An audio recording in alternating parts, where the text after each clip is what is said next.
It was a routine part of their nighttime ritual. They would brew some tea or open a chilled beverage, settle onto couches or kitchen stools, and watch the broadcast unfold. Nobody anticipated that in a matter of moments, one wrong sentence would detonate the career of a respected television host, someone widely regarded as the unflappable fixture of a major media network. The host's name was Francis Beckley, a seasoned journalist known for his liberal inclinations, though he mostly presented himself as a measured commentator. He had spent 3 decades forging a reputation for fair-minded interviews and skilled moderation. Politicians and pundits from all corners of the ideological landscape had stepped onto his stage. Most of them left with bruised egos because he never shied away from incisive questioning, but that was his calling card. Viewers expected boldness.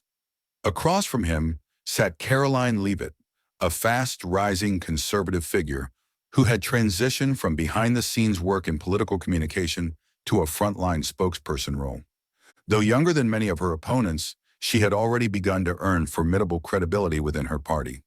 With an air of steady confidence, she was rapidly becoming a favorite on talk shows. Whenever a producer invited her, the ratings spiked. People seemed to either love her or loathe her, which made for compelling television. That night, the debate topic ostensibly revolved around media impartiality and how traditional networks might be failing or succeeding to deliver unbiased coverage. From the moment the bright stage lights flared to life, the atmosphere felt laced with a peculiar tension, as though everyone there sensed the debate might veer in unexpected directions. Producers monitored camera angles and sound levels. Stagehands hovered, readjusting the lighting or scanning the teleprompters. Francis himself reviewed his notes one final time, breathing steadily, trying to maintain the aura of calm that had served him well over the years. Karoline, meanwhile, appeared unflustered, blinking under the bright stage lights and keeping her expression neutral. Viewers at home who tuned in likely expected some spirited back and forth, but few could have predicted the magnitude of the firestorm that would erupt. Francis began the segment with a disarming smile. He introduced Karoline as an emerging conservative voice, praised her willingness to appear on his show, and then provided an overview of what he called the central question of the night: whether the media today was truly able to be fair, or whether Americans were right to suspect a persistent, systemic slant. Karoline, eyes clear, thanked him politely and launched into her first set of remarks, emphasizing her belief that the media's role was to function as a public trust rather than a mouthpiece for partisan agendas. She cited examples of uneven coverage of both left-wing and right-wing politicians, noting that networks frequently minimize stories unfavorable to certain powerful figures while magnifying smaller missteps from the other side. Francis, famed for not letting any claim go unchecked, countered that some perceived media bias could just be a natural extension of news values. Sensational stories simply drew more attention. He suggested conservatives might mistake broader editorial decisions for deliberate bias. Karoline disagreed calmly, calling it a convenient pretext that allowed mainstream outlets to downplay legitimate issues. The tension deepened. A subdued electricity passed through the studio, hinting that both guests, though still civil, were now on guard. As the segment progressed, Francis dug in more pointedly. Over the years, he had perfected the art of appearing relaxed while simultaneously zeroing in on vulnerabilities. Karoline, however, rarely seemed rattled. She spoke of her experiences seeing headlines manipulated, stories told in clipped or selective ways, how quotes were sometimes pulled out of context, even from her own statements, so that the final product bore little resemblance to what she actually said. Francis listened, nodding thoughtfully at moments, but his eyes grew narrow. Perhaps the prompter fed him something compelling, or perhaps he felt the inexorable tug of his own convictions. Whatever the reason, his behavior changed. He inched forward in his seat, shoulders rigid, voice losing its earlier warmth. While neither the control room nor the audience could sense the exact moment when his demeanor began to shift, the tension soon became almost tangible. He challenged Karoline. If conservative commentators routinely accused mainstream media of bias, was it not possible, he asked, that they were simply leveraging claims of unfair treatment to rally their base and dodge legitimate criticism? Karoline responded by saying that while some might exploit the biased narrative, One could not deny that many standard-bearers of national coverage promoted selective truths. She cited personal anecdotes and data points supporting her argument. Francis's frustration appeared to mount visibly. Lines around his mouth tightened and his tone sharpened. This was not altogether unusual for him. Viewers had seen him get passionate. But there was a heavier edge that night. Near the end of one of Karoline's responses, Francis interjected more brusquely than usual. He raised his voice to talk over her, trying to steer the direction of her statement. She refused to yield, continuing calmly until she finished her point. The stage's hush made the clash of their voices all the more gripping. Moments later, when Francis cut her off again, Karoline offered him a measured smile and asked if he would allow her to complete her sentence. That request, laced with civility, but also unyielding firmness, hung in the air. To an outsider, it might have seemed innocuous.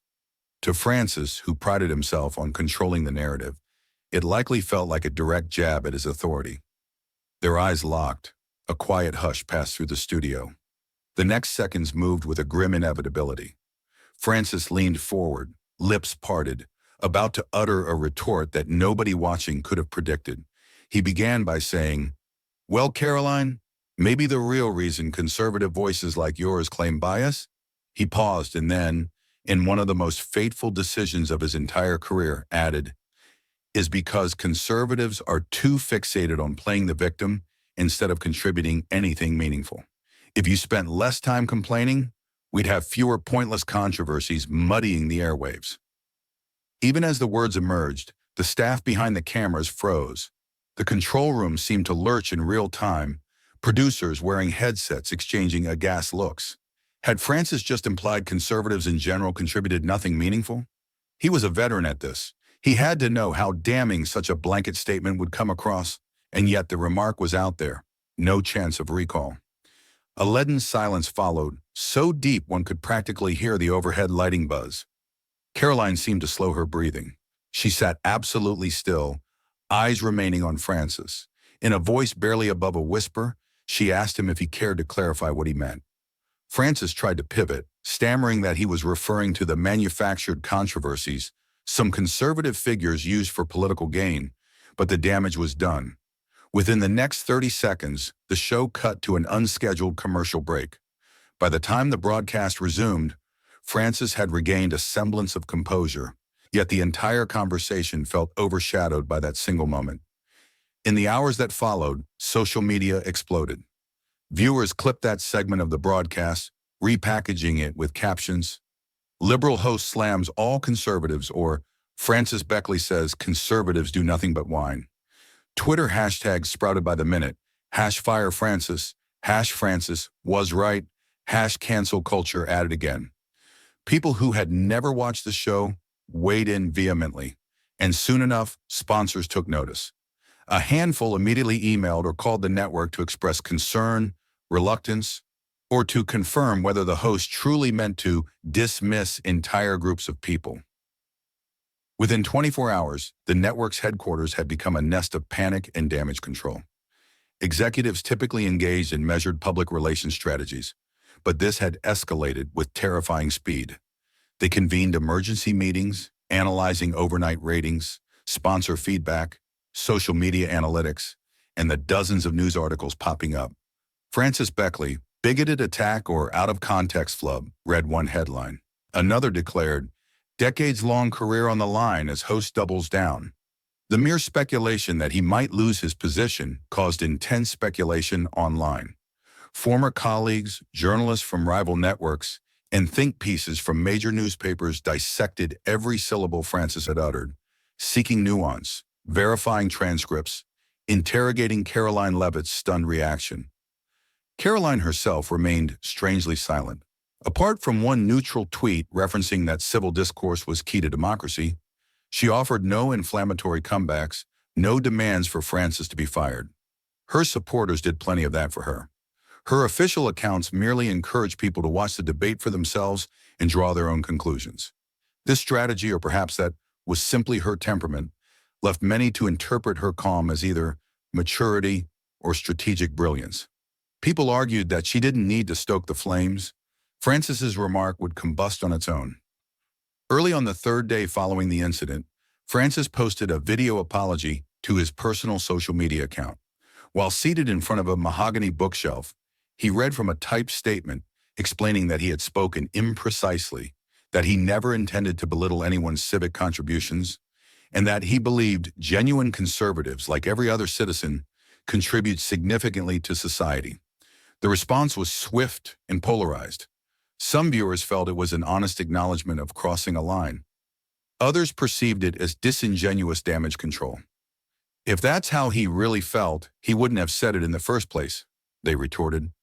Meanwhile, behind the scenes, producers recognized that viewers were boycotting not just the show, but also advertisers who continued sponsoring it. Several major sponsors declared they were halting all placements until they could verify that the network was truly dedicated to respectful discourse. In practical terms, this meant the network's revenue was hemorrhaging. Francis's decades of accolades and loyal audience had abruptly turned into a liability. From the vantage point of the executive offices, the fury of public opinion was uncontainable. Fire Francis or risk the entire show going under. That was the ultimatum many sponsors implied. More conscientious voices proposed a suspension, time off for him to reflect, maybe a show of contrition and dialogue. But the new wave of viral commentary, people editing the clip to show Francis sneering or cropping out context so that it sounded even worse, fueled the movement to terminate him. The meltdown mushroomed into a phenomenon far bigger than a single on-air remark. Rumors circulated online that Francis was distraught, pacing the polished floors of his condo, ignoring his phone as reporters camped outside. Others claimed he was storming around the network hallways, berating staff. In reality, he'd retreated almost entirely from the public eye, meeting only with his attorney and a small circle of confidants. He had witnessed controversies before, but never had he personally been at the center of one so searing, especially in the era of hyper-accelerated digital outrage. For her part, Karoline methodically continued her appearances on other shows. Whenever asked about Francis, she responded in measured tones. She noted that his words had surprised her, that she believed in open debate, and that if he regretted his statements, perhaps he should reflect on the kind of atmosphere mainstream media fosters. Journalists wanted a more incendiary quote from her, but Karoline refused, and in doing so, she gained an aura of disciplined composure. Behind closed doors, network executives saw the writing on the wall. They had to choose between a host who once drew in millions of viewers and the new climate of instant accountability, where the slightest whiff of bigotry could bury an entire program. By the fifth day of the uproar, it was decided. Francis Beckley would have to go. HR prepared the exit documents.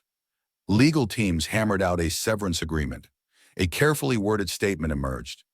After thoughtful discussion, the network and Mr. Beckley have mutually agreed to part ways effective immediately. We appreciate his contributions over many years and wish him well in his future endeavors. The real reason was not so politely unspoken. They had to staunch the bleeding, financially and reputationally. The news spread like brushfire. Endless talking heads dissected the meaning. Was this warranted accountability or the worst tendencies of mob justice? Social media fervently debated the significance. To some, it was a triumph. Hostile commentary had been punished. Others called it an unforgivable overreach. So a single slip of the tongue and he's out of a job? Where's the space for nuance or growth? Has everything become an all-or-nothing fiasco? Karoline still did not gloat. She appeared on one news segment to politely remark, "I do not rejoice in someone's job loss, nor do I think one conversation defines a man's entire career. But we should recognize that words carry profound weight. When you go on air, you're shaping the way millions think. It's no small responsibility." Her stance struck many as gracious. She neither painted herself as a triumphant victor nor trivialized the controversies that erupted. In the meantime, Francis, sacked from the prime slot he had held for so long, stayed mostly silent in public. Not long afterward, a short video surfaced on his personal website, a raw, unpolished clip of him speaking directly to a webcam. He looked simultaneously contrite and defiant. He insisted he had been misunderstood, insisted his words had been taken out of proportion, but also conceded that his own conduct during the debate had been fueled by frustration.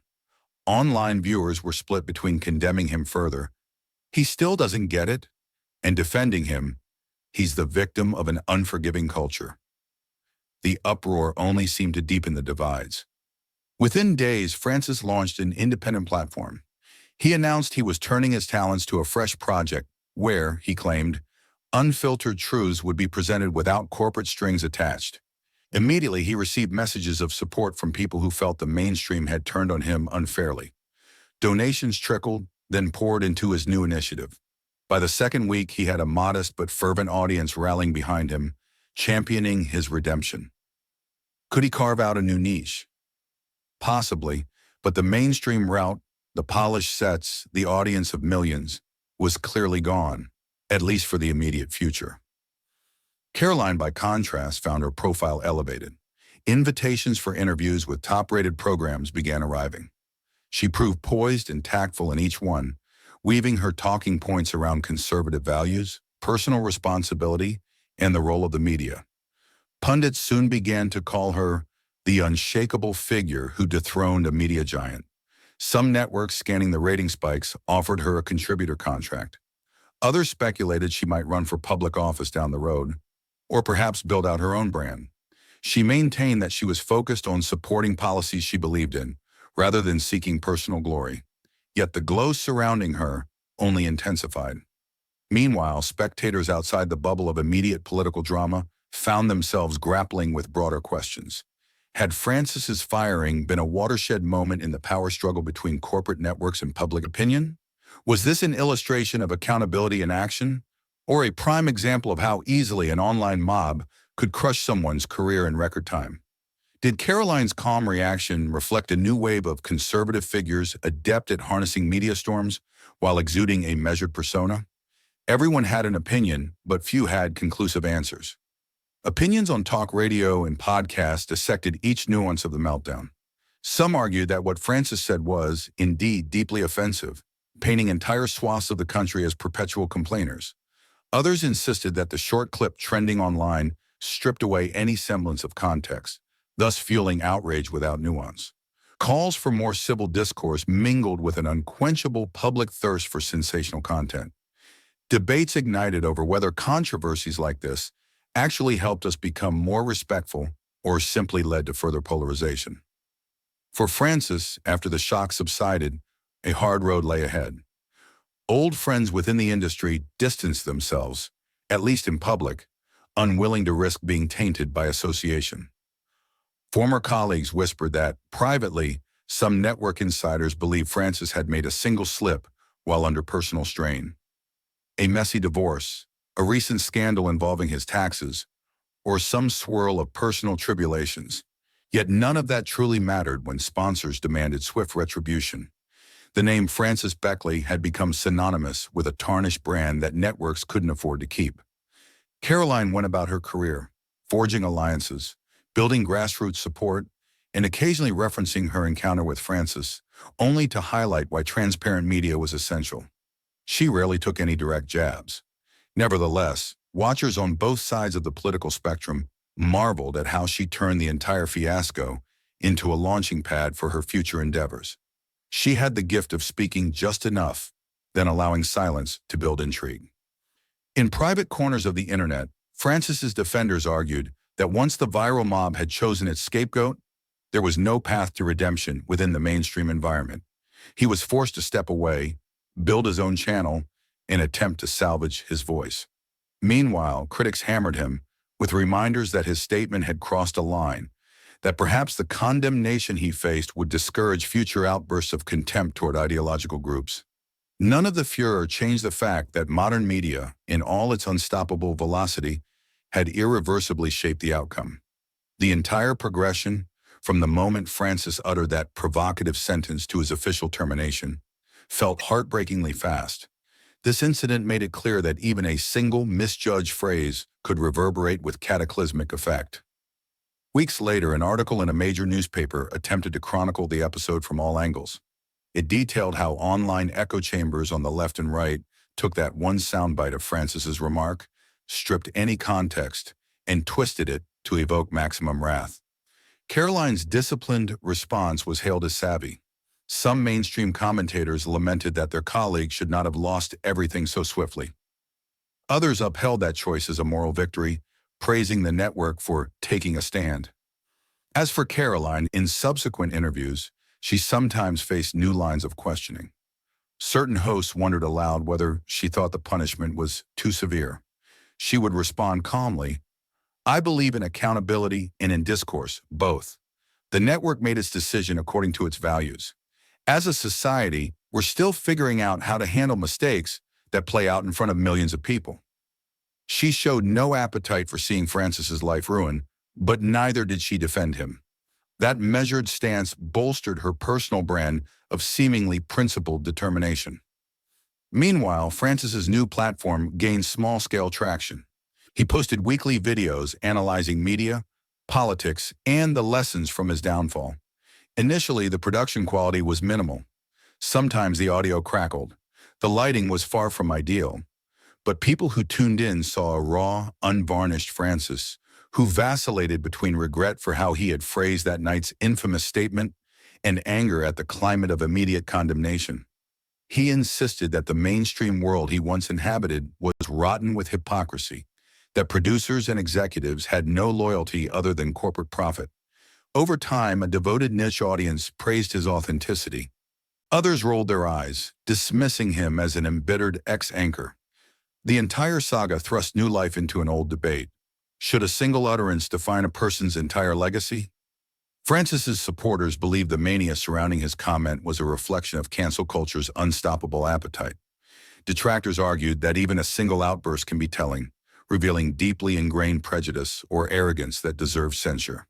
Some who remained neutral said it was a tragedy all around, especially in a world craving more measured debates.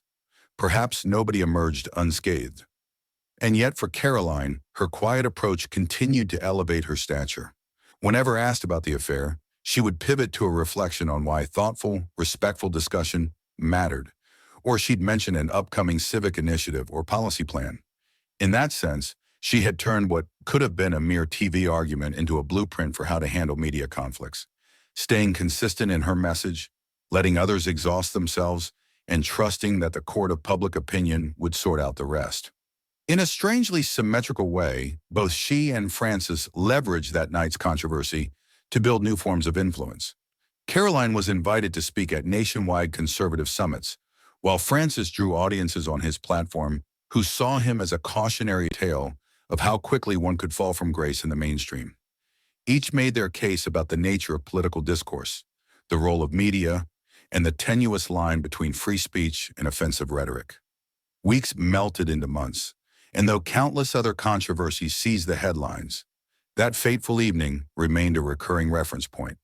Individuals who studied journalism cited it in discussions of how new technologies can escalate a single statement into a tsunami of condemnation or support. It became a cautionary tale in communications classrooms, highlighting the pitfalls of broadcasting polarizing statements, as well as the power of a calm, persistent presence like Karoline's. For the network, life moved on after Francis's departure. A new host took his seat. The show's branding underwent a facelift, signifying a fresh start. Ratings dipped, then slowly recovered. Sponsors trickled back once the network demonstrated it had handled the situation. Executives learned a jarring lesson. The velocity of audience reaction could shape decisions more than any loyalty to a long-serving employee. Everything had changed. Once upon a time, a host might weather a scandal with a well-crafted apology. Now the dynamic was so rapid and unyielding that a single chunk of conversation could cost millions of dollars worth of lost endorsements and tarnish the brand. Francis, for his part, navigated the complicated process of either seeking redemption or forging a new path. Whichever direction he chose, he had no illusions that he would recapture the prestige he once enjoyed so easily. His illusions about a protective bubble around veteran journalists had vanished. Now, there was only the unfiltered churn of public sentiment, magnified by digital platforms with infinite memory. In several interviews, he criticized the ephemeral nature of TV loyalty and said he was determined to craft something more lasting, though he never denied that his words that night had unleashed the chaos. Karoline's own political trajectory shone brighter each passing month. thanks in part to the public's recollection of her unflappable composure in a high-tension face-off. Her speeches often included lines about accountability, respectful disagreement, and the value of each individual's contributions. Supporters believed she embodied a patient but firm brand of conservatism. Skeptics said she was just savvy at capitalizing on an opponent's implosion. Either way, she rarely brought up Francis's name unless asked, as though refusing to give that moment more air than it deserved. Eventually, the frenzied arguments receded. Though the story remained in the public consciousness, fresh issues supplanted it. Other controversies emerged, overshadowing the memory of Francis's downfall. Yet the clip still floated around cyberspace, generating sporadic spikes of discussion whenever it reemerged. In some corners, it was studied as an example of how not to talk about entire groups of citizens. In others, it was brandished as proof that one misstep could bring anyone down. At its core, the night that changed everything was a stark illustration of how live television, the immediacy of social networks, and America's ever-fractious political climate could combine into a perfect storm. It showed how precariously even a decorated journalist balanced his career on the razor's edge of public acceptance, and how a rising star like Karoline could harness a moment's tension to cement her place. The fallout traced a roadmap for what modern media had become, a realm where reputations are fragile and public sentiment is both kingmaker and executioner. In the end, observers on all sides were left with a litany of questions. Was Francis's dismissal from the network justified, or was it a ruthless case of optics-driven termination? Did Karoline's measured responses hint at a new era of conservative leadership, or was she just adept at letting others dig their own graves? More broadly, what did this debacle signify for media integrity and the possibility of moderate, nuanced dialogue? Would this cautionary tale make figures on both sides of the aisle more reluctant to speak freely, or would it prompt a deeper introspection about fairness and humility in broadcasting? For Francis, the lessons were visceral. He had once commanded a wide audience, a measure of respect, and the promise that his voice shaped the national conversation. Now, as he broadcast from a makeshift studio in his home, he realized that the old power dynamics had shifted. For Karoline, the future shimmered with possibility, but she also recognized how swiftly the tide could turn on anyone. One misjudged statement, and the social media multitudes might come for her as well. Time would sort out which perspectives endured and which were ephemeral. Yet the lasting imprint of that night remained. It was a chronicle of how a single sentence, spoken in a moment of frustration, could unmake a career. It was a testament to the potency of measured composure in a storm of provocation. Above all, it was a dramatic reminder that modern media audiences, once considered passive consumers, now wield a formidable power to elevate or destroy with staggering speed. The story lingered not just in the broadcast archives, but in the collective consciousness, an emblem of how quickly the ground beneath a person's feet can crumble when words, technology, and public sentiment collide.